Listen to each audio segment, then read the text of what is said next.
लेकिन इस बीच एक और बड़ी खबर आ रही है, वो हम आपको बता दें किस तरह से रूस यूक्रेन तनाव पर आज की ये सबसे बड़ी खबर है। न्यूक्लियर ड्रिल के दौरान पुतिन ने एक बड़ी धमकी दी है। न्यूक्लियर ड्रिल एक तरफ कर रहे हैं और उसके बाद बड़ी धमकी भी दी जा रही है। एटम बम गिराने की से पीछे नहीं हटेंगे, यानी अगर जरूरत पड़ी तो ऐसा भी करने से हम पीछे नहीं हटेंगे। ये कहा है पुतिन ने। दूसरे देश के मुकाबले सबसे एडवांस न्यूक्लियर फोर्स है रूस के पास, ये उन्होंने एक बार फिर दुनिया को बताया है। उनके पास सबसे ज्यादा न्यूक्लियर हथियार हैं, ये हम सभी जानते हैं, लेकिन सबसे एडवांस न्यूक्लियर फोर्स है और उसका वो इस्तेमाल भी कर सकते हैं जरूरत पड़ने पर, ये कहा है पुतिन ने।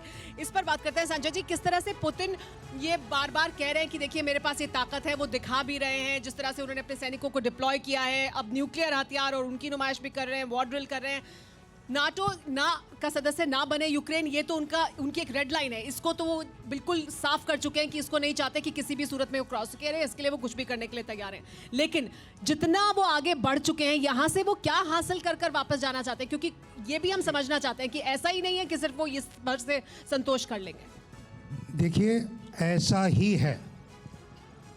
सबूत जो आज पुतिन साहब कह रहे हैं और कर रहे हैं दिसंबर से आज तक, ये चीज़ पुतिन साहब ने ही 15 साल पहले कही थी और इसी म्यूनिक कॉन्फ्रेंस में कही थी। इसी म्यूनिक कॉन्फ्रेंस में 15 साल पहले म्यूनिक में पुतिन साहब ने यही बात कही थी।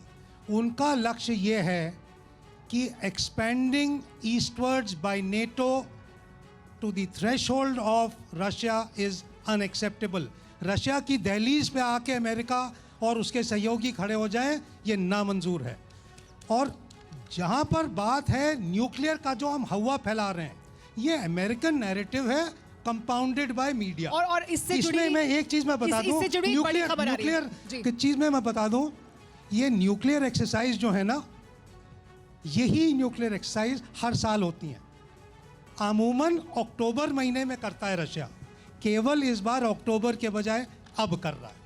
तो इस हवे को, इस लड़ाई के ढिंडोरे को कृपया कम से कम भारत में एक बहुत ही यथार्थवादी दृष्टिकोण से देखें। तीसरा और आखिरी सबूत दे दूं, 15 तारीख को भारतीय दूतावास ने क्या किया, जबकि 16 तारीख को सवेरे 5, 5:30 बजे भारतीय समय के मुताबिक, यूक्रेन का समय हमसे 3.5 घंटे पीछे है, हमारे समय के मुताबिक 5:30 घंटे ये अटैक होना था और मैं आप ही के चैनल पे 4 बजे से था।